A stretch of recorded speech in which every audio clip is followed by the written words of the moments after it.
It is another bright day, 26th of July, 2023. A very great morning to you, and thank you very much for joining us this morning. It is KOKOLIRIKO Live on Westnile Television. It's a program where we discuss social, economic, and political issues. And this morning, I am not alone. As always, I have also been joined by my colleague, Frederick Dramadri, who is with me in the studio, and we shall be discussing a number of issues up to there over 8 a.m. in the morning. And then after that, I have to let you know that we shall be having the Resident District Commissioner, Arua District, and we shall be making sense of a number of issues, environmental issues in Arua District and also West Nile sub-region as a whole. And so make sure that you shouldn't really, touch your remote and make it right on Western Television. Channel 477 on StarTimes satellite, and also channel that is 0073 on Zuko satellite, and we do appreciate you very much. Those who are catching us live using the Facebook page, live of Western Television, we do appreciate you very much for always waking up together with Western Television. And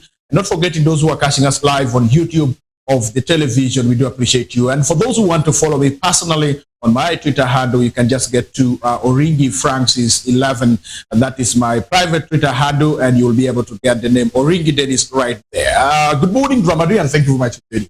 Good morning. How are you? Thank you. Yeah. I came actually jogging around the town, and yes. I saw a lot of things. Yes. I was somehow embarrassed when I heard that number of people do not know actually what their elected leaders are supposed to do. Oh. I was listening to one of the radio stations within the city, and I was getting that a number of people are still contemplating on the roles played by the MPs who are already been sent to manage the central, to represent them there in the parliament. If you look at most of the issues, the radio station was analyzing the performance of these MPs, looking at their 4 roles of representation, accountability, and those other things, oversight, and so on. But people really did not take it right. There are many voters who are still saying if an MP doesn't come to our constituency, doesn't contribute in funerals and so on and so on, he or she has not done anything. Remember, on that, there are a lot of roles that MPs do, apart from the oversight that they always do. So we need to really let our citizens know what they are supposed to demand from the MPs. And it should start from even the elected leaders. It should start from.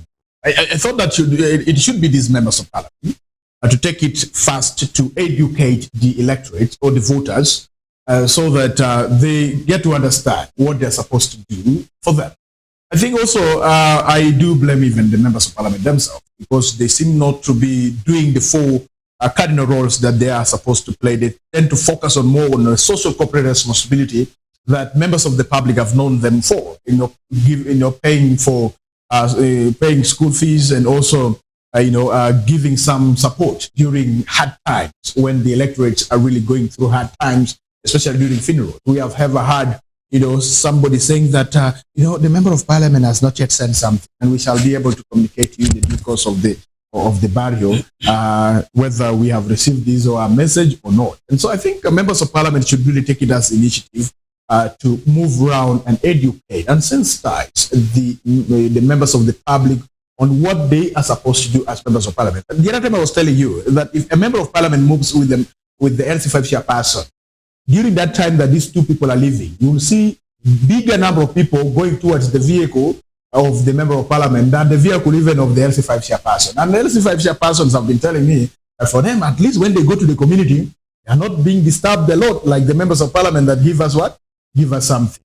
I think the narrative need to be changed. That is according to me. The narrative need to be changed. And members of parliament should take lead in this, because they are the one responsible for some of this misinformation that we do have by the way they conduct themselves and they behave when they're with the members of the public.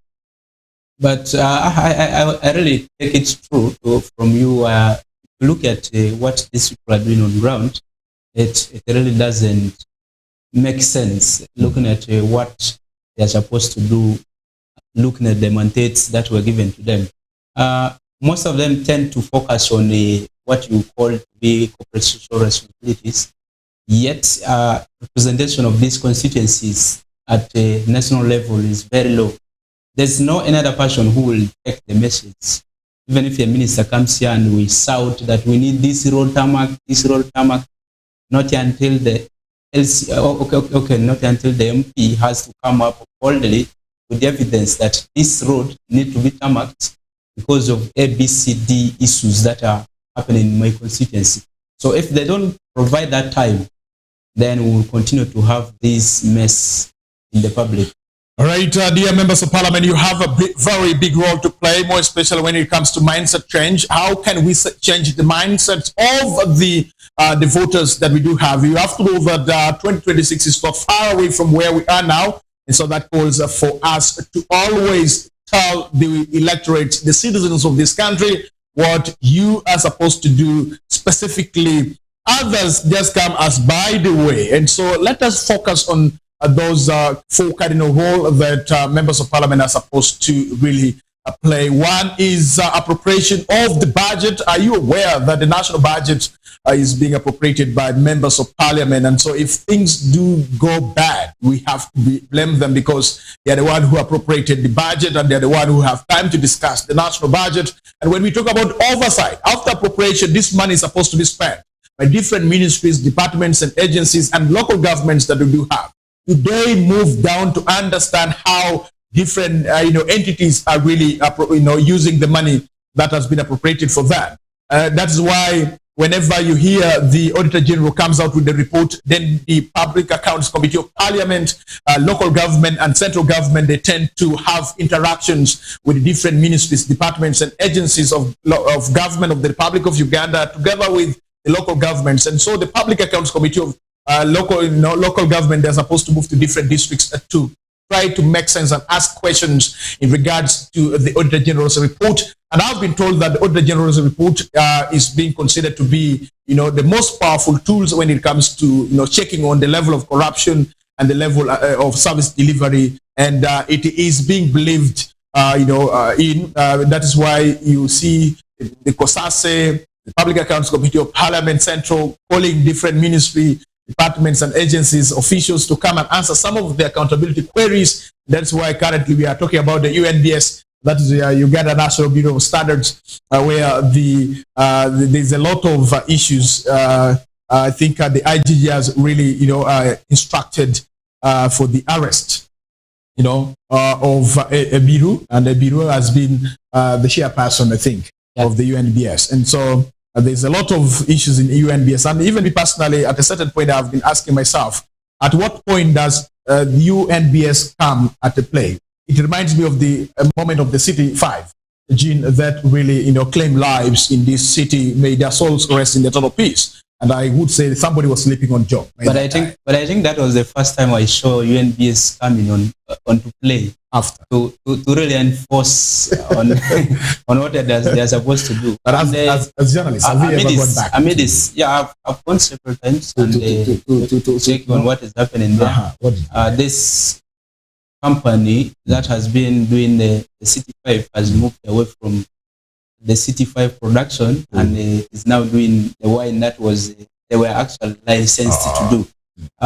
If you look at UNBS itself, people have been demanding, the business community have been demanding that they should come closer because there are so many people who have not registered their businesses, who have not certified their business products and so on. Yep. But we have so many manufacturers of maybe cottages, industries, and so on. There are a lot that is coming up in Westnile region. So we looking at the demands of the people several times, we really ask again that UNBS should be able to establish its one of his regional offices here, just like URSB that they are doing, and I think they are doing well now in this region. Still within the context of the roles played by the MPs, are you aware that there are health center, actually sub-counties in this region that do not have a single health center, health facility, whether health center 2, health center 3, or even 4 at most. So these are the issues that MPs should be presenting. The LC5 may not do much with the local partners. So some of these things are mandates from the higher authorities. So if you are not coming to your constituencies, you will not have all this be presented in your communities. And I don't know what sometimes some of our MPs are presenting in the communities. That's we will say all for them, but they are still left with a few months, actually a few years to continue to deliver services. So within this range, they can even do any change in these constituencies. And at the Parliament of the Republic of Uganda, it's not about the number of times that you rise to speak, but what do you speak by the time you have been given the opportunity to speak. That also matters a lot. I see some people bragging that I've really talked 100 times on the floor of Parliament. Now the question is, what have you presented during the time that you have been given to speak? And have you presented something tangible on behalf of your people? And these are some of the issues that we also look at. And sometimes the rating is not about during the plenary sessions, also during the committee meetings. How do you participate? Because these are all captured. Yes. On in the Hansard that you can get at the Parliament portal. And so, dear viewer, you have to really get to understand each and every time how these members of Parliament are supposed to do their work. So sometimes we tend to blame them for what they are not supposed to do. You might find that it is supposed to be a LC5 chairperson with his, executive committee members and together with the councillors to do certain things, and we tend to, shift the responsibility on the members of Parliament. It's quite a little bit quite unfortunate, the representation, appropriation, oversight, and also the last one is things to do with others. Now, that is what you have mentioned, the corporate social responsibility. But the corporate social responsibility, the members of Parliament do them at their personal level. That is what you need to know. And so you cannot fault him for not doing, because that is not his role. And so they always do, because they're also human beings. So they always put the human face on them to see. I think Denis Oringi has lost a dear one. Let me support him with something like 100,000. And that is from his personal capacity as maybe, for instance, as Frederick Dramadri, who is a member of Parliament representing the people of Perego. So if he gives me money, I look at him like that. Yes, the issue comes in, if you're asking for 100,000, how many are we in the constituency? You see that? So MPs need to come out boldly to actually, from the start of their term of office, they need to come openly and tell people what they are supposed to do, what the people are supposed to demand from them. Secondly, what the mandates of the LC5, the local government down here is supposed to do. Then, if you look at some of the issues, the cry of the people are asking for money for maybe to take the wife for delivery. Do you really not plan in all these 9 months? Really? So these are the things we need to educate our people to ask for, things that will benefit them and their children in the near future to come. All right. And, one other issue that I've seen in the region that is so touchy that we really need to talk about is the issue of the animal diseases that have been ravaging the lower belts of the region. Talk about Zombo, talk about Pakwas, talk about Madiokola. Along the Nile.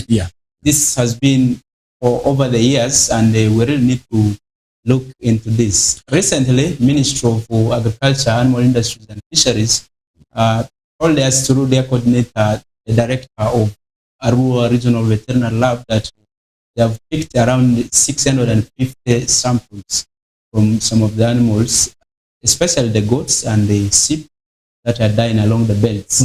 So they are still yet to disclose to us what the disease they are suffering from. But the other time, Pakwa District local government issued a current notice. That quarantine notice was considered to be a temporary measure, but they have been ordered to revoke that from the members of the public, because they don't have the guidelines. Actually, they don't have the mandate as a local government to issue a quarantine, because this is a mandate of the ministry to do that, which will be communicated with the measures, what people are supposed to do. And this is accompanied by the vaccines. The ministry provides the vaccines for free for the farmers. So if a local government comes to put quarantine, and animals keep on dying. Free vaccines. There's nothing that they are providing. When you talk about free vaccines, yes, it makes me open my mind. The village where I come from, and I'm trying to contemplate how many people have benefited from free vaccines. Because I come from a village where a number of people keep animals, and I've never seen, a veterinary officer visiting my village, because my SC1 chairperson has visitors book. Okay. And this comes back to what are these extension workers doing as far as supporting these farmers down there in that village where you and I come from? Are they doing enough, especially the veterinary? If we have free vaccines, and how are these free vaccines being distributed? Is it effectively, equitably given out to the farmers? Or the farmers are not aware at all that we have free vaccines? And there's somebody being paid by government of the Republic of Uganda to really support them. If you talk about free vaccines, before we go to that, what are these extension workers? What are their roles? What are they supposed to do? First of all, these are the people who help the DVOs, the district veterinary officers, with the information on what is happening in the sub-counties. There are many sub-counties that do not have some of these veterinary, actually extension workers. Most of them are private personnel, and this is one of the reasons the information gap is coming from. Then two, these free vaccines, when they come, it is not like I give to the farmers. It's not like immunization. It is not like that, but it is a mass vaccination that will be carried out. They said mock-up. They gather all the people maybe in the parish with the animals, they vaccinate the animals. That is one thing they do. Those vaccines are not given to the individual farmers, because sometimes also administering the vaccines is another issue where they need technical personnel to do them. You have ever heard about the quacks, the extension workers who move with their bicycles home to vaccinate these animals? There are a lot of issues around that. You heard about animals being vaccinated and they could not die. Yeah. So people were suspecting animals were vaccinated with water and so on. Those were the issues that were raised. So what should be the take-home? Government is limiting the contact of the private extension workers. Now this is coming by regulating their activities. If you are one of them, you are supposed to be registered and known, of good background, somebody who has read books, who is practical, doing the right thing to avoid some of these issues. Okay. But if you talk about the free vaccines, these are vaccines that are approved, that are not picked from drug shops, not from these veterinary shops. So those are things that we think can improve services. All right. While for the farmers, you should really be able to get in touch with extension workers who are based at the sub-counties level. So make sure that if you have any problem, your animal is not feeling well, and you want extension services, please make sure that you get to your sub-county and you try to inquire from the technical persons who have been employed by government of the Republic of Uganda, and they're supposed to be at different sub-counties that we do have. And so if we have a sub-county without extension worker, I think there's need for the sub-county chief to write notice to the district so that something need to be done. I love, in 2018, I think government of the Republic of Uganda took it as a deliberate effort to recruit more extension workers, bearing in mind that the program of Operation Well Creation was also doing badly, because there was a report of few extension workers that we do have, and this was also affecting the implementation of the Operation Well Creation. Now we are talking about the parish development model. The element of the extension worker means a lot in as far as implementation of this program is concerned. And so we urge the sub-counties that are not having extension workers, please make sure that you write notice to the chief administrative officer so that they can really look into that in regards to recruiting. All right. God seems to be hearing the prayers for the poor in regards to the change of weather. From yesterday till this morning, I have felt a little bit different in terms of the climatic condition. what should we await in this change of weather that we are really experiencing? We expect farmers now to start planning, to start putting down the seedlings, all the seeds and so on. Now that we have seen districts keeping seedlings of plants and so on, but we expect farmers now to start coming to pick these seedlings, because the fear was that there was too much sun heat on the soil and so on. These plants will not survive. So we expect now people to go and start planting them. Two, we need to now start looking at crops that are able to mature very fast in maybe 3 months, 2 months, 4 months. Okay. Instead of planting now cassava at this moment, which will come in 8 or 9, 10 years or 10 months to come. So these are the things that we need to look at. Now, if you have not tilled your land, you should be able to now at this time hurry to start tilling, and in the next few weeks, you should be able to plant something. All right, thank you very much. Well, those who have received the maize seeds from the members of parliament that were given by government of the Republic of Uganda, make sure that you make good use of the maize seeds. In some times back, some years, people used to wash away the color, painted. I've been told that that attitude has not changed. My friend, it is still there. People will just wash that and make it for your hair. And then the poor need to be educated all the time.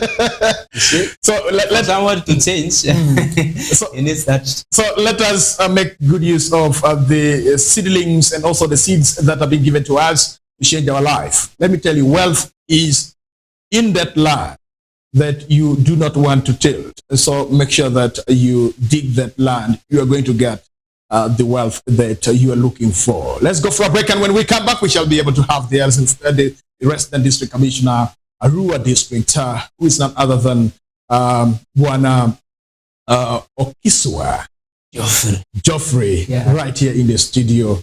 And it's going to be his maiden appearance. Is it not going to be the first time we're having an RDC here? Yeah, not the first time. I think him will be his maiden appearance. For Arua District. For Arua District, here in the studio of Westnile Television. And the conversations will be a nice one. It will be around developmental issues here. Service delivery.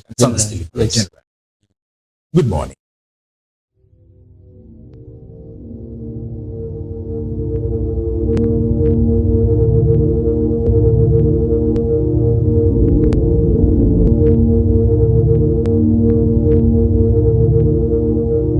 Westnile TV, lighting up the region. A brand new Global Star TV with StarTimes Inside Technology.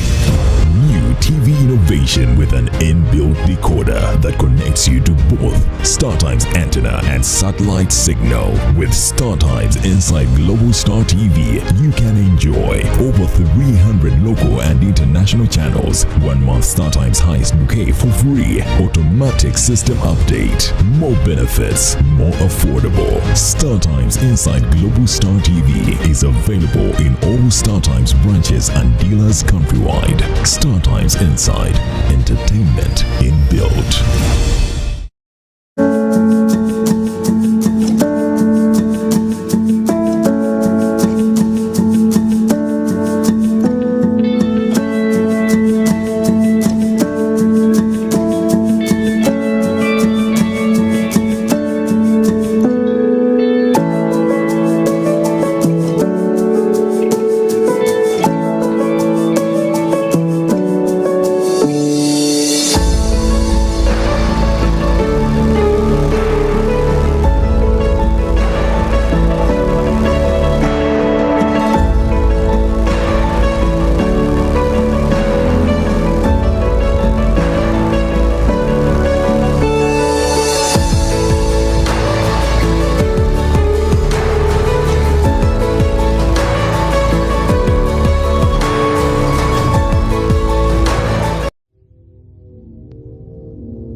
Westnile TV, lighting up the region.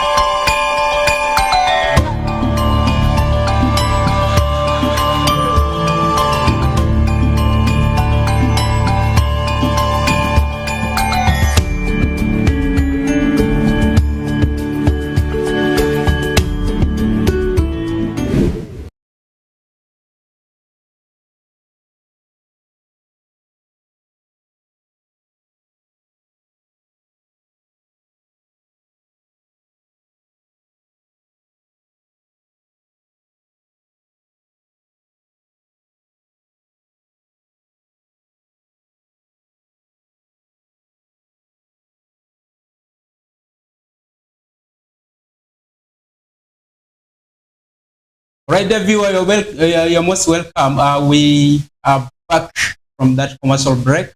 My name is Frederick Tamadri. Now hosting the Resident District Commission of Arua District. Now Oringi has just moved out for some event that needed him urgently.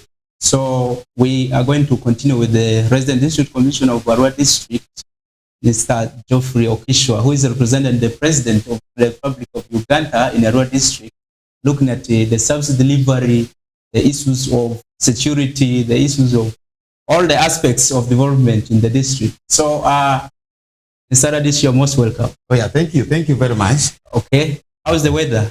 Yeah, the weather is changing, and I think is getting up to our farmers for excitement. Okay. Yes, it has been very hot lately for the last 1 or 2 weeks. Okay. So if you look at West Nile region, right now we are receiving the winds that are seeming to bring for us a lot of rain in the region. And we're predicting that in the coming weeks, we should be able to have enough rain to plant a lot of crops. So before we dive into any other issues, we saw on the social media that the Minister for ICT, Chris Baramuzi, tweeted that the cabinet sat yesterday and has given more 180 days for the LCs to work this year, including the LC2s, the LC1s. What does this mean to the local governments as of now? You are heading the security and you've been doing it alone without the LCs, much as they were there. But many people criticized that their positions were not really valid at that period. How has the working been, and what do you make of this pronouncement right now? Okay, whatever it was in leadership, we don't have gaps. There must be continuity. So, of course, there has been a lot of excitement and anxiety. Excitement that the new leadership is supposed to have been in place, but also anxiety because the fate was not yet very clear, especially when do we have the new leadership. So that has been the situation, but work has been going on. I want to say that for me on my own, I would imagine that those that have been in for quite some time now definitely have some good experience, and don't be surprised that when eventually after the 6 months extension, because cabinet, like you rightfully noted yesterday, resolved, or rather the other day resolved, and it was communicated by the ICT minister that the extension has been on for 180 days. Yes. That means 6 months. Yes. So I am very sure that even after that time, you will find the old leadership bouncing back. Okay. Why? Because for me, when I was growing up, I know it very well that there is a proverb which says that all the brooms, not all the corners, although new brooms sweep much better, but old brooms, not all the corners. So these fellas have been on, and I am sure that after that period, And once government gets the resources required, we shall have the elections. But for now, there has been no gap. Okay. And there has been a continuity. We have been seeing many people coming up to contest in these positions before even the Electoral Commission pronounced itself. We saw also Electoral Commission pronouncing that they don't have money to conduct the elections. But we are seeing a lot of people on ground seriously campaigning. What does this mean to the electoral process that we have in this country without even pronouncing that we're going for campaigns? Much as we all know that the term of office of these LCs has expired. What does this mean to the electoral system in this country? Yeah, first of all, you know that the NRM government is anchored by the 6 pillars. I mean the four pillars, which it is core values. And you know, pillar number 4, or core value number 4, is democracy. So this means active participation of all the citizens on matters that actually affect them. And this includes the leadership.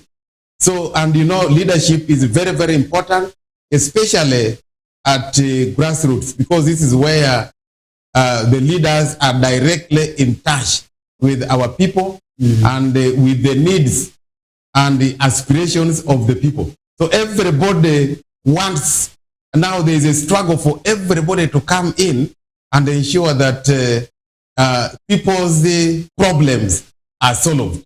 And of course, the biggest problem now, you know, is the one of fighting poverty, which has been anchored in by the NRM government, and that is under the core value number 3, which is a core value of socio-economic transformation. So everybody is excited, and it is the leaders that will really see our people out of poverty. Okay. And that is why everybody wants to be in the leadership, because tomorrow when you go to heaven, God certainly, live alone on earth, in heaven, God will say, what did you do to my people? So everybody, you know, everybody wants to go to heaven, and people really so excited that they want to be the ones to be in the lead in the socio-economic transformation. So that is the excitement.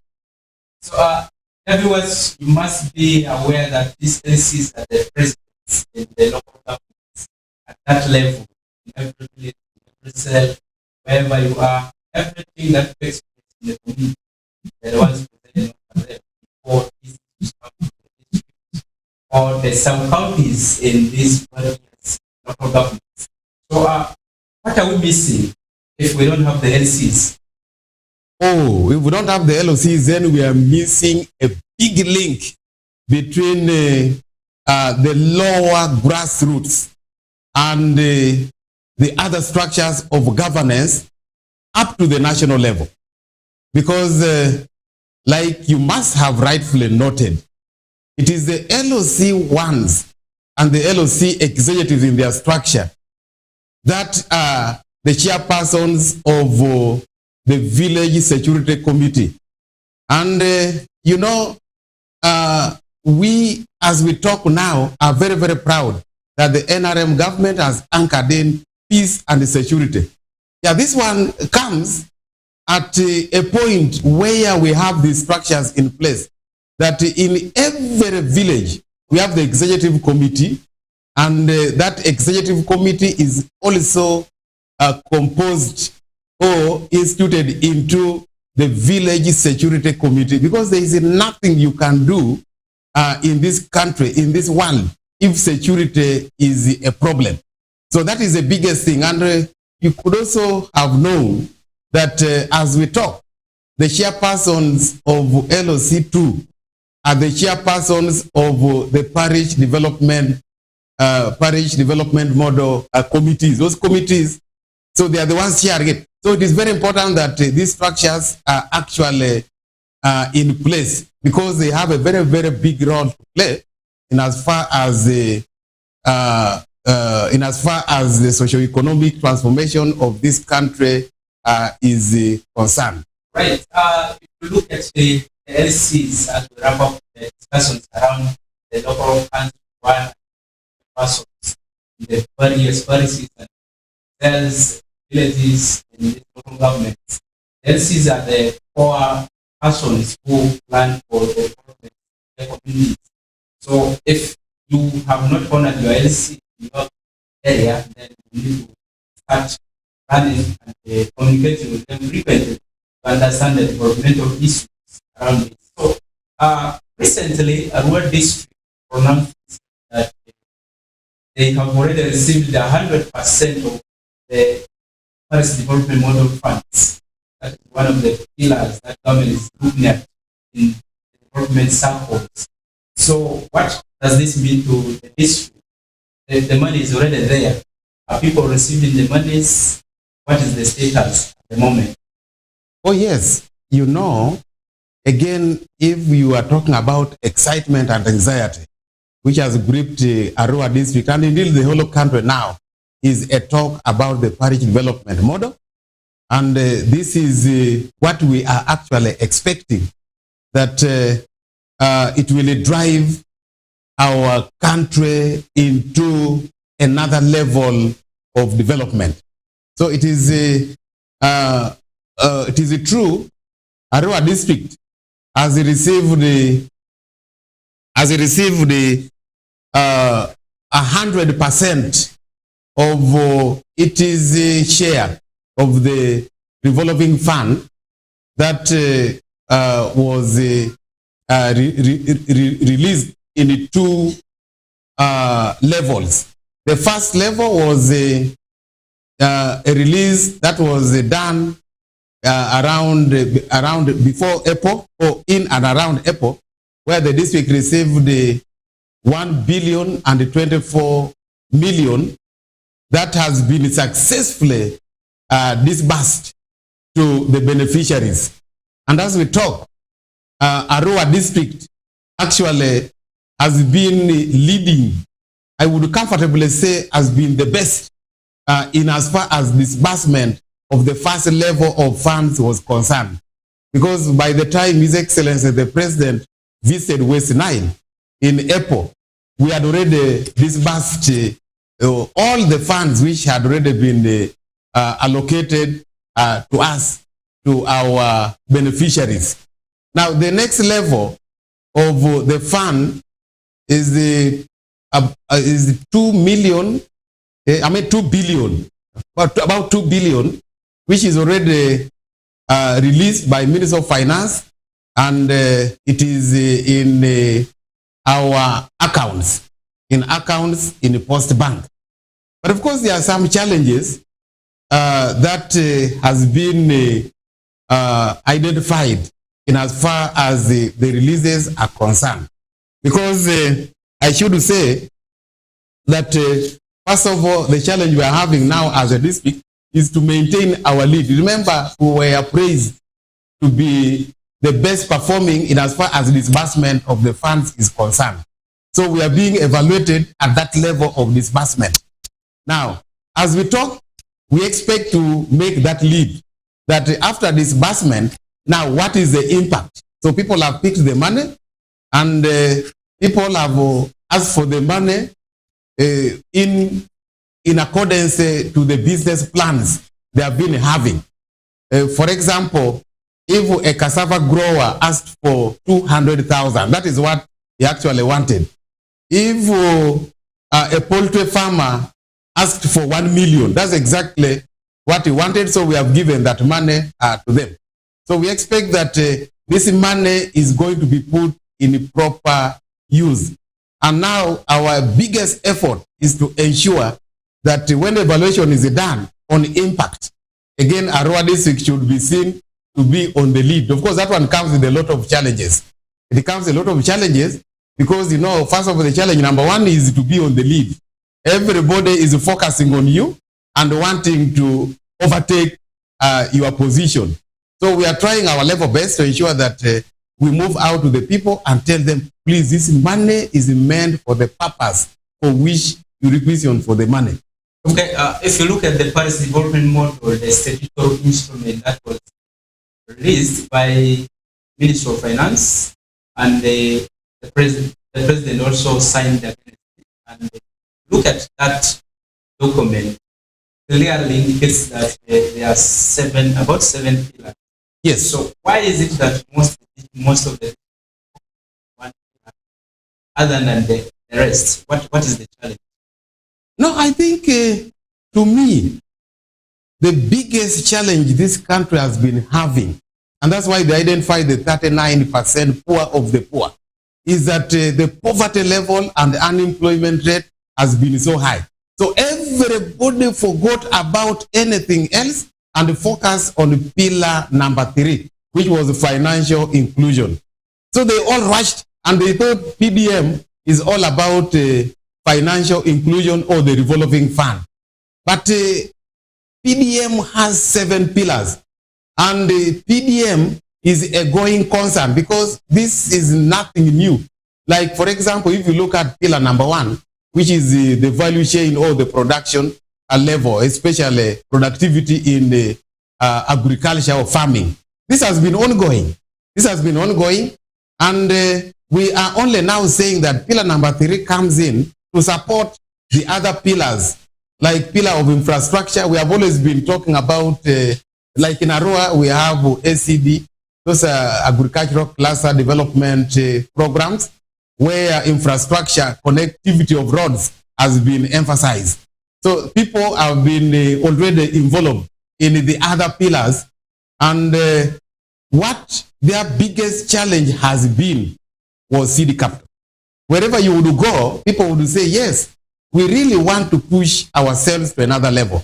But unfortunately, we don't have CD capital. We don't have affordable loans. When you go to the bank tells you 20 and above %.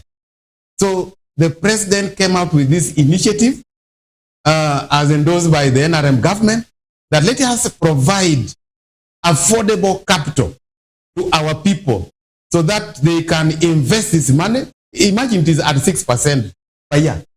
6% per year. That is a very, very good affordable capital that everybody is so excited. In fact, some of them, why there is a stampede, is that some of them look at the thing, they're saying it is too good to be true. They don't even believe it. They say, is it really true? We are getting a loan at only 6% per year. Now, look, if you talk about the financial inclusion, a lot of people want us to pick these monies. Are we really in the right direction? Look at all the 7 pillars. We have the mindset change. We have the issues to do with the agribusiness.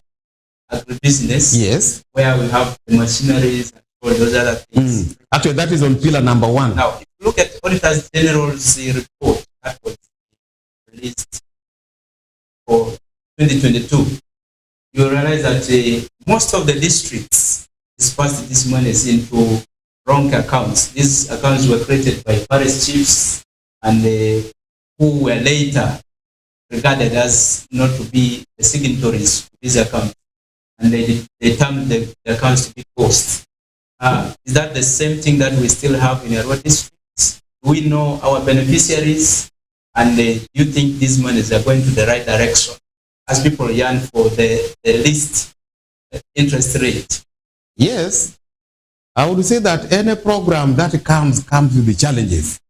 First of all, the first challenge is that the program is new, and it has come up with the need for capacity building. So I would want to say that in Arua district, if we use that one as an example, and that is why the PDM Secretariat really praised us, is that whenever a new program comes, you must first listen very carefully and then go into the next stage of building the capacity of our people. And when you talk about social mobilization as one of the pillars, and maybe mindset change as one of the pillars, we have been spot on that. That before this money is disbursed, we go out to the people and train them, build their capacity, and this capacity building is going to be a continuous process. It's not a one-off event. It's going to be a continuous process. And ours is to keep on talking to the people. You know, learning is also a very, very big challenge. And I normally see it in many of our people, that they are too impatient and they think that they can learn within a very short time. We want our people to be very patient, so we have been doing the talking. And I'm very happy that Westnile TV is giving an opportunity. This is one of the opportunities of social mobilization and capacity building that we have really picked up as Arua district. And when that one was done, and that is why I play credit to our outgoing Chief Administrative Officer, Mr. Pukenya, and also the PDM focal point person, Dr. Toa, and the commercial officer.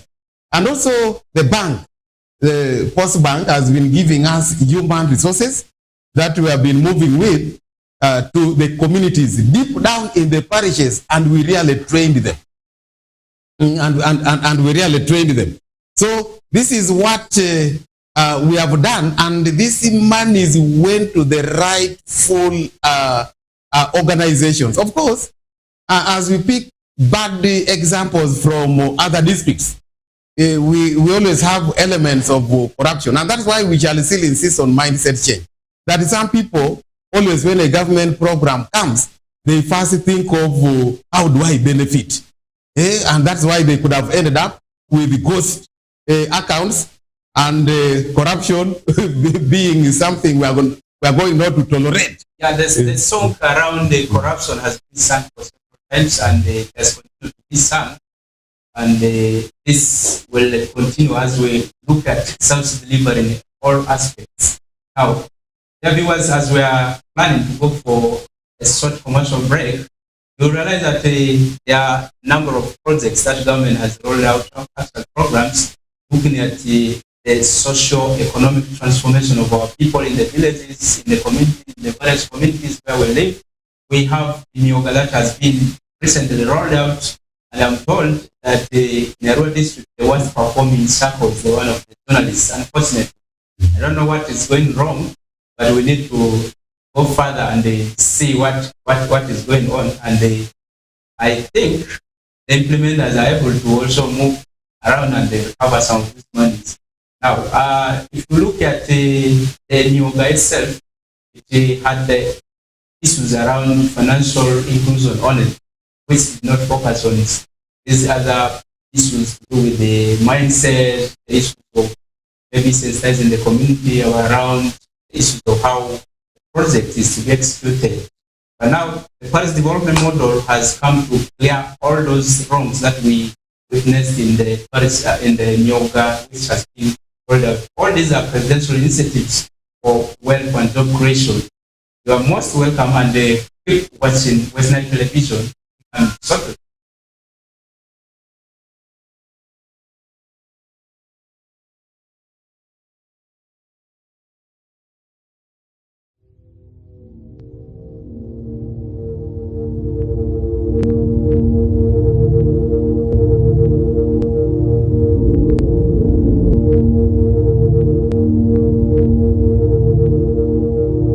Westnile TV, lighting up the region.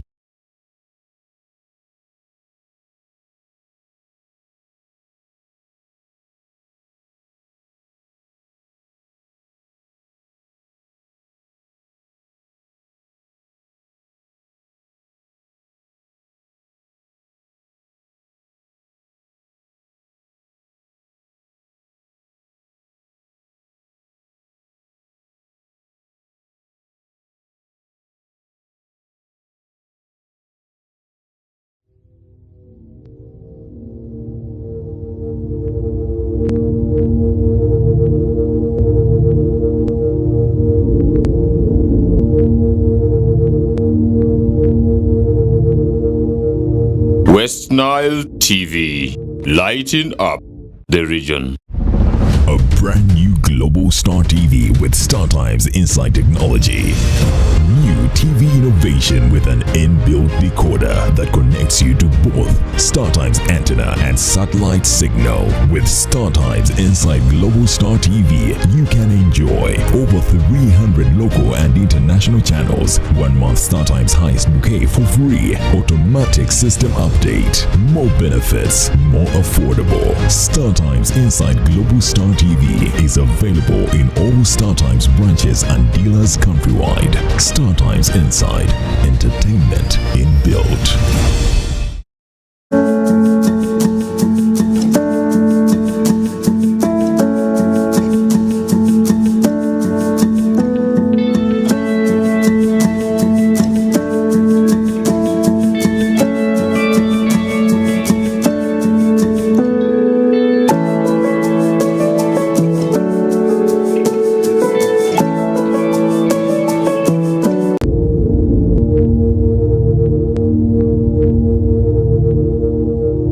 Westnile TV, lighting up the region.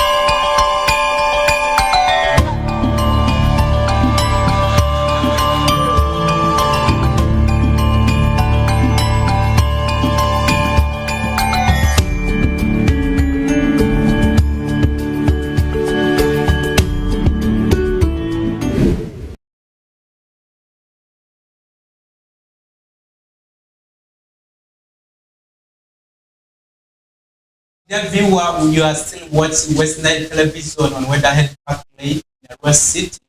We are still talking about the issues to do with socio-economic transformation of the people in the whole country. First of all, we are looking at the Westnile region as our area of focus, looking at service delivery in the rural district.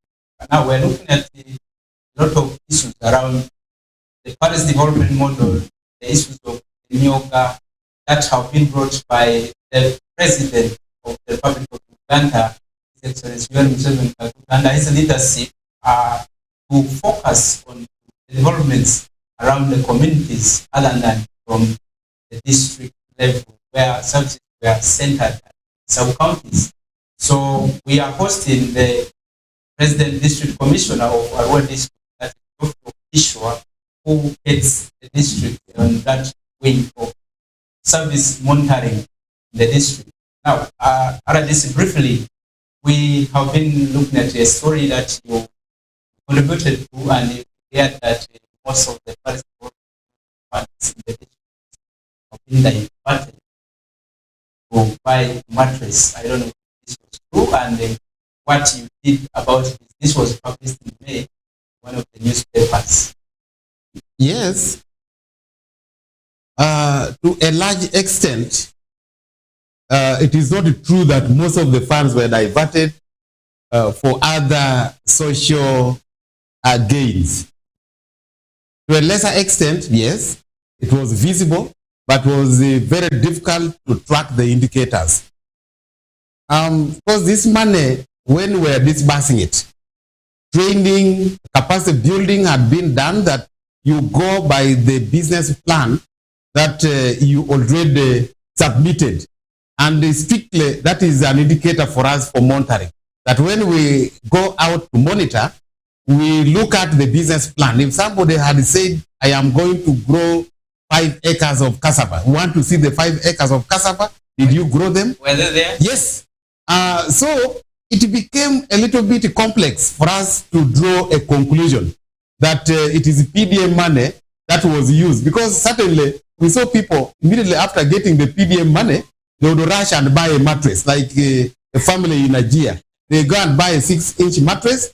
So, but when we followed up, we found that actually on the ground, there was already cassava growing. That then means that they used the other money, we call it the financial, they diverted some of their own domestic funds for investment. So they are already invested in the cassava. They only are waiting for this money to come.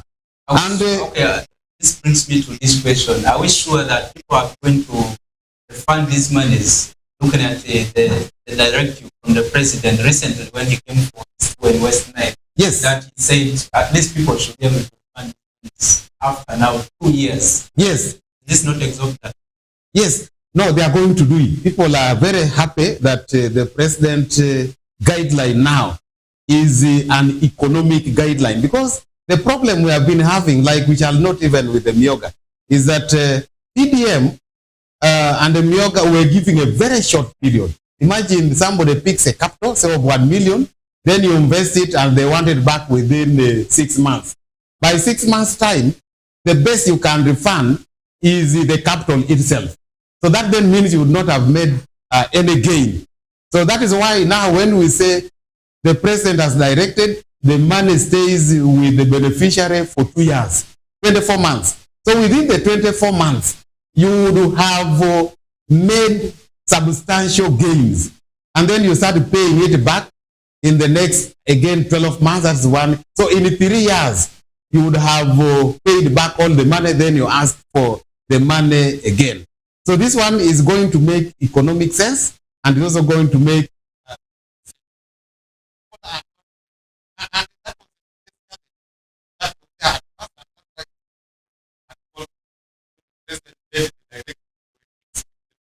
very happy. Yes. The biggest challenge now we need, and I'm happy that the other day we had a meeting with our because they were still using hand hoe. Till the ground, imagine dealing ground with the hand hoe, 2, 3, 4 acres. But once you get the district and then the hand we are now very sure that according to the this game, according to those by that is the what very very about. Okay, now, if you look at the Paris development model, this is money that is given to the individual accounts, which is money that Paris level, and the people who are going to monitor these services are mostly the Paris chiefs and the LC2s. So from now onwards, if you have not been a member of any of the Paris circles or maybe at cell level, you should be hurrying now to go and register, wait for the next round of the money that will be coming. So there are billions of monies that have been dispersed into these Parises, into these sub-counties, the districts. So you should be able to focus on what people are doing with these monies. Let's be also the monitors of these funds that have been dispersed by government, so that we realize positive feedback and we eradicate poverty. Westnile, we all know that Westnile has now pushed third on the rankings of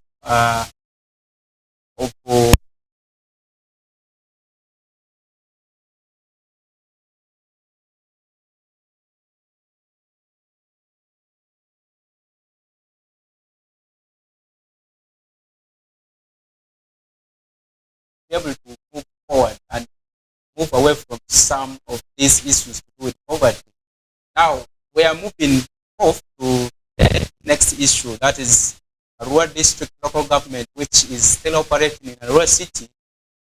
This has been attributed largely to a number of factors, the issues of statutory instruments that were issued, the confusions in the interpretation of the statutory instruments that were released to guide the local governments in their operations, especially those that have newly been created by Ministry of, actually by the Parliament, and the President also declared it's okay, we can some of these. Ministry of Finance also retaliated that it's okay, we can start with this, but the issues to do with the rural district has been mostly around the issues of where to go, especially the district headquarters has been the issue around the council, that they continue to deliberate and sometimes disagree on it.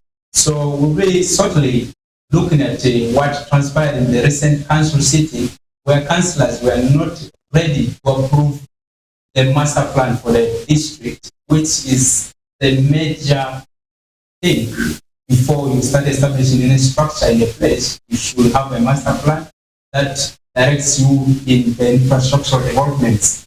So this, when we went to see what was happening in this council, we saw a lot of loopholes in debating around this, and later the approval of this master plan was deferred until further notice, as pronounced by the Speaker.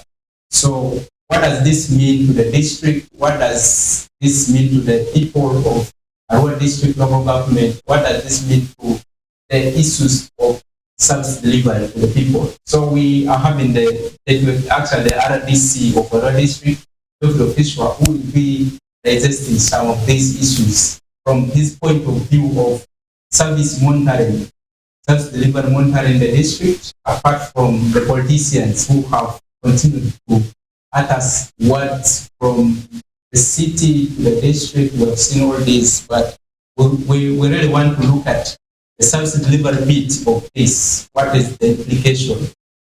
So RDC, you will be able to start from where you put a notice that you will be moving to the district to start delivering services. Okay. Is this happening? Yes, but first of all, let me make it very clear that the council sitting last Friday did not reject the discussions of the master plan. I think the problem was just the procedure. That before they could adapt, you have to adopt the agenda, the order of business. I think that is where the disagreement was, that the program was overloaded by lots of communications, and procedurally, the councillors wanted to focus more the discussion on the master plan. So that is the place at the point where there was a lot of disagreement, that they wanted to have some of the items on the agenda offloaded, and the disagreement was there. But that was the deputy speaker. Now the speaker has come back, and she's going to call for an extraordinary or an emergency council sitting to discuss and approve the master plan, because that is a prerequisite to us having the structures in place. By that statement of saying that this has come back, you mean that the deputy speaker didn't have the capacity to deliberate, to preside over that council that time? Of course, that is why there is the bigger one, and then there is one who deputizes. So there can be shortfalls, because that is a very big discussion that really required the speaker herself to have been there. Because a matter of procedure should have been handled in a better way by the speaker, and then the discussion would have gone ahead to have the master plan approved. We'll borrow a few minutes to watch what actually transpired in this country from what we were able to take from the ground in the former court hall where the council sitting was. So currently, I don't know if the producer has this us where we'll be able to see whether there was a shortfall from the speaker or it was from the members of the council that disagreed on this. Yes. At around 11:30 a.m., the Deputy Speaker of Arua District, Robert Adrico, adjourned the council sitting, which was termed to be the last council for the financial year ended 2022-2023, after 1.5 hours before the adoption of the order paper. This arose after a section of the executives of the district council failed to convince the council and the speaker on whether the rightful procedures were used to come up with the district master plan for the land at the district headquarters in Odomi in Vrasau County. One, the chairperson of the National Resources Committee and the members should give us evidence whether they set and pass resolution they took a decision, and they should give it evidently. That's one step. Then two, the entire council should tell us when we sitting for the final consultative meeting to discuss and put your inputs If you open that page of stakeholders input, where you cancel that, there is no input. There are a number of issues. 3, did this council or paid Uganda police to come and get survey on our land? If it is here, bring evidence. Then 4, our land is for the 8 hectares. Only this people land is top of 16 hectares. Where is our 30 hectares of land? If you not to complete and the politicians shall really with it as no personal or any peculiar vested interest in this matter at all. Refusing council. How does this appear to council when we believe that you have sat and gone through the other paper? Are you fooling us as council? This item on the floor council even went through the committee of the natural resources. If it did not go through the committee of natural resources, I don't think it would have even come to that executive. Honorable Chairman 5, I want to say that it is your executives who are trying to confuse the whole council. Do not be regarded on that, because it is the same council who approved 40 million ceding for the physical planning, which is already utilized. Now, if ITT cases come, where shall we be? Alfred Okunti, the district chairman, downplays the concerns of the honorable councillors, noting that the master plan of the district headquarter land was thoroughly discussed in the district executive committee meetings and the technical planning committees. From the report from the fiscal plan, it produced, and I have the copy here. The deck members who were present in the meeting had the copies. Although the district chairman indicated that he had a copy of the report from the technical planning committee, the leader of government business, Cosmas Aikowa, reveals that his office did not receive the necessary documents to verify the claims of following the rightful procedures. I pushed for all the necessary procedural matters, but I keep snapped somewhere. It is today I'm seeing this document from the Office of Lands. I was totally given this document as a leader of government business. Ideally, the fiscal plan by law was to go into the committee of natural resources. After TBC analyzing it and passing it goes to the committee of natural resources, and their findings are brought back, and the inputs of the committee is brought back to technical committee for inclusion. Thereafter, this resolution is sent to them. After that, it was supposed to go for public inputs. Thereafter, the inputs of public was to be incorporated. After incorporation, we will have brought it for final council blessing. Let's admit mistakes.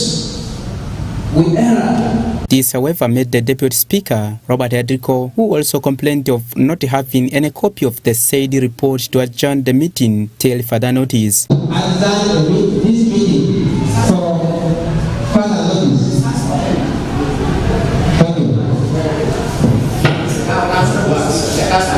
Shortly after the adjournment, Papa Lillian, the woman member of parliament for Arua district, says it is quite unfortunate that the actions of the council is dragging behind various development interventions by government and other partners in the district. In the order paper, there were queries. One, the deck members were agreeing among themselves that the process of doing the master plan was not followed and they did not have all the details.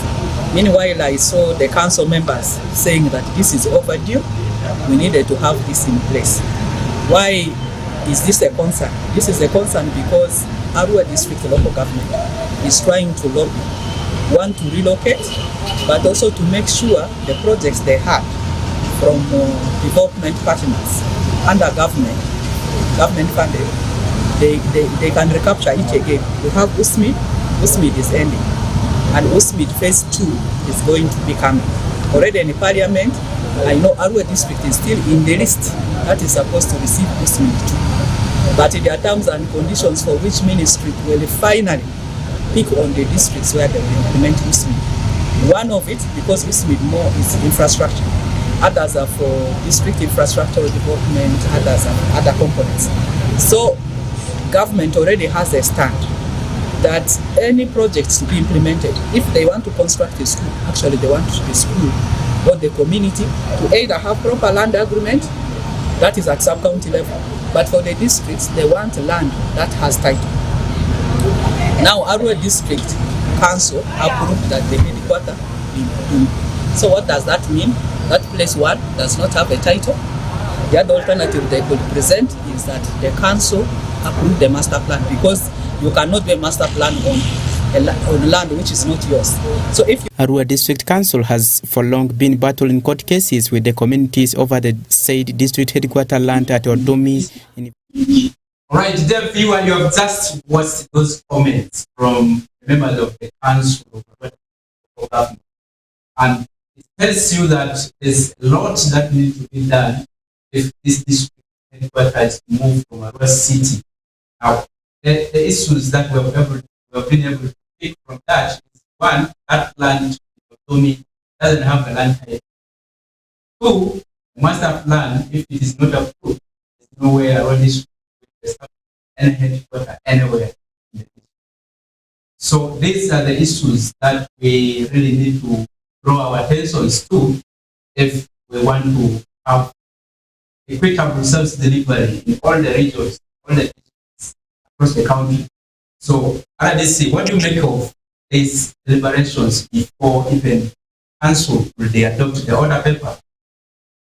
Yeah, of course, like you know, that a council meeting is a council debate, and the debate, you have seen the quality of the debate there. It is a high standard, because people must not always say yes, yes, or agree on everything. And that's why our former chief administrative officer rated our council as one of the best in the region. That they are very, very assertive, not aggressive, but assertive, and they know what they want, they know how to get it. So the only unfortunate part is that the speaker there adjourned the meeting until further notice, instead of letting the members have time for discussion and debate. And I know at the end of it all, you disagree to agree. And the end result is that they were going to agree to approve. Because of the tension show in the council. Probably that is leadership. That is leadership. And if I were to meet him one-on-one, I would tell him that he should not fear tension and conflict. Conflict is inevitable, and it makes you take more informed decisions. So, but in short, I am very sure that within this week or in the near future, the council is going to reconvene, and they will certainly discuss and debate and approve the physical plan, because that is very, very important and the prerequisite to the establishment of the district headquarters. But like you asked before, the relocation process, I want to say that it is very, very right. First of all, by implication, we must move. By implication and by desire of our people, and by the purpose for which new administrative units were created, is to take services nearer to the people. So we must go nearer the people. And it is our wish, our interest. The only big shortfall, of course, you know, is that where the proposed site, which was approved by council, and that is Vurasabu County, we commonly call it Odumi land. It has no structure at all. Apart from, you see on the left-hand side, you see CPS, they are put there, they are unpots. And then on the right-hand side, what you see are trees. Are trees. So we cannot move to a tree. First of all, you've been telling us that you are currently operating there. But yes. How is it? So I was first of all talking generally, because when I came in here in November 2022, that's last year, the chairman took me around and said, yes, this is where our district headquarters is going to be. And my biggest interest is to operate from the proximity of our people, not from the city. It's very uncomfortable to operate from the city. So the desire to move is actually there. So what I did was to communicate, one, to Kampala, our office, and they're already processing rentals. They are going to rent for the office of the RDC and DISO infrastructure somewhere there. And that is a temporal measure also. But the most immediate temporal measure is the sub-county gave me some space. They gave me in their community hall some 2 rooms, which is not as developed. But in the names of going near and seem to be in the process of relocation, I am already seated there every Monday, Tuesday, and Wednesday. So I'm already seated there. Then I get back for secretarial activities and the radio talk shows and all that on Thursday and Friday here in the city. So I am more in Ivora than here.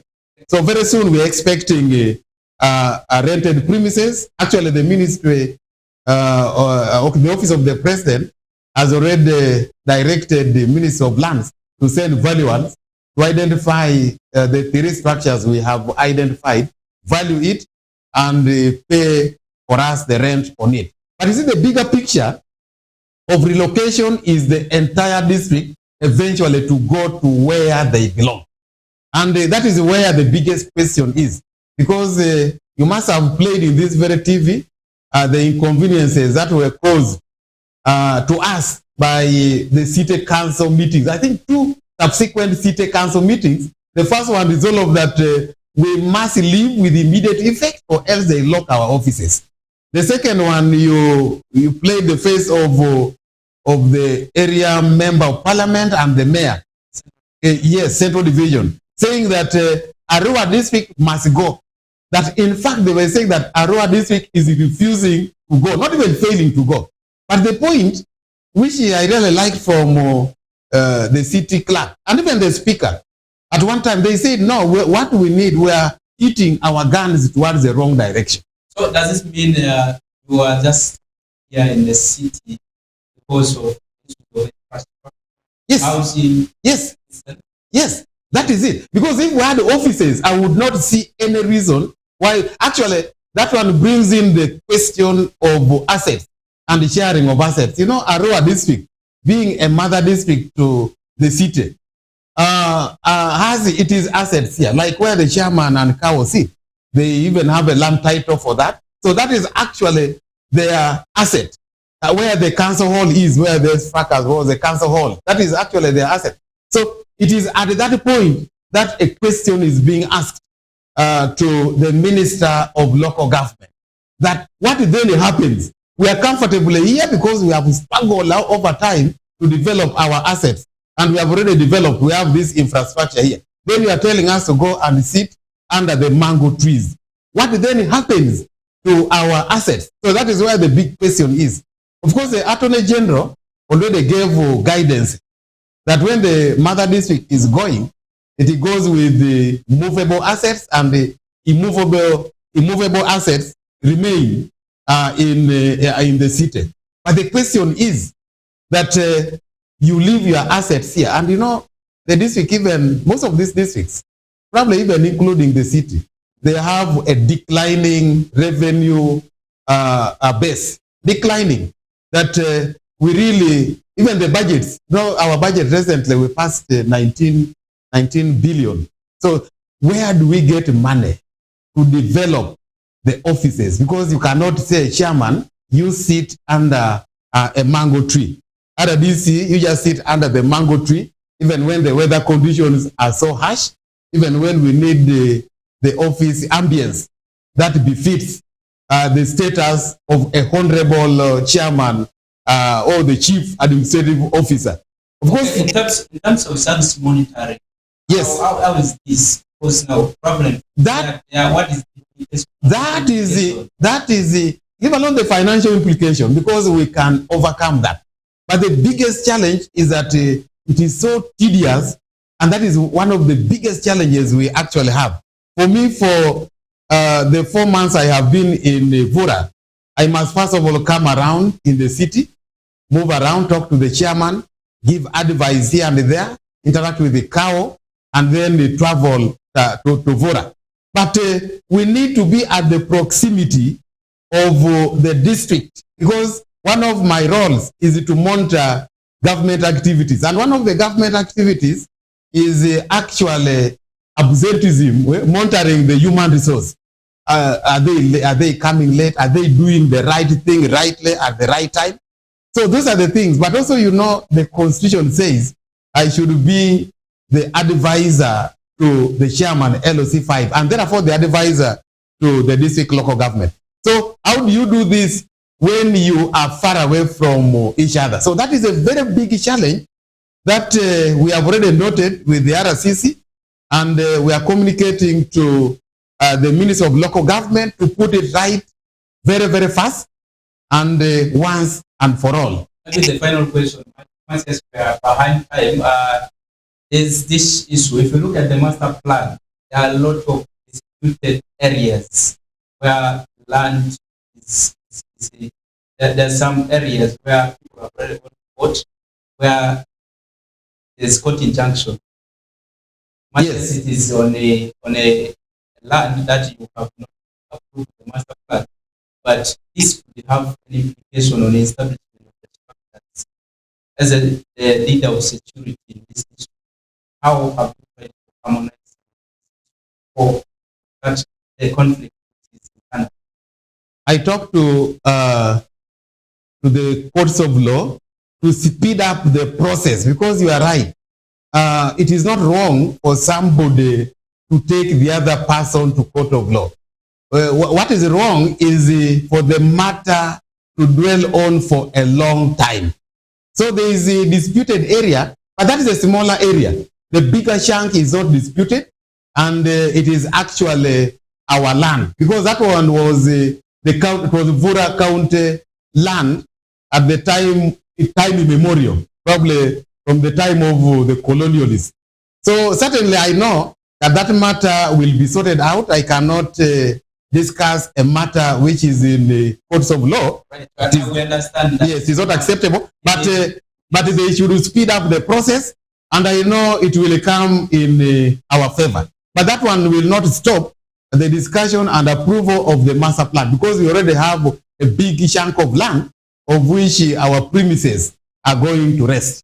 Okay, maybe your final words. 3 seconds. Oh, time will never be our best ally.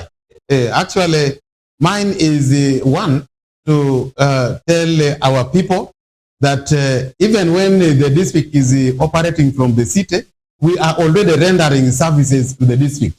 As we talk, chairman almost all the time, he sits in the city just to approve a few things, and is most of the time together with his executives and the councillors.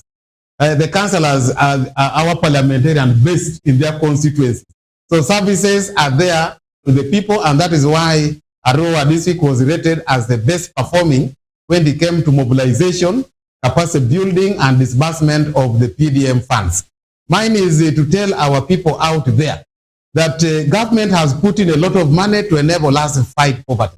The biggest issue we should now concentrate on is not merely relocation, is not merely discussing conflicts and all that, but it is all about ensuring that there is socio-economic transformation. I am happy when I go to the countryside up in the districts of Ajia, Arivo, Lobir, and Vora. People are busy in their gardens.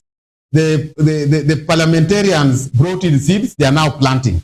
They have planted a lot of sweet potatoes, a lot of cassava. I am really impressed. We should embrace this and know that this money is a revolving fund that must be taken, especially Myoga. All right. Thank you. That has been from RBC Uparua District, Kishwa, who has been with me. Remember very well that Arua District has been one of the most districts that has been looked at in Western region as far as the issues of implementation of government projects. So there's one concern from someone called Red Dogs who said concerning the PDM, concerning the PDM, the statement RDC has made addresses is not promising. So what RDC, maybe if you can just dive into that, what is trying to make? No, whatever it is promising. People have already got 1 billion in the communities. We have about 2 billion yet to be disbursed. And as you know, this PDM is about the parish. So it's about our leadership down there, not even the district. Ours is to make arrangements. We have already set the circles. So I want people now to concentrate on developing their business plans. The money is already in the banks, and they will get the money. Okay. Now, if you need further information, you should be able to your parishes, check on the and check on your parish chiefs what information they have there, so that you are able to benefit from these programs of government.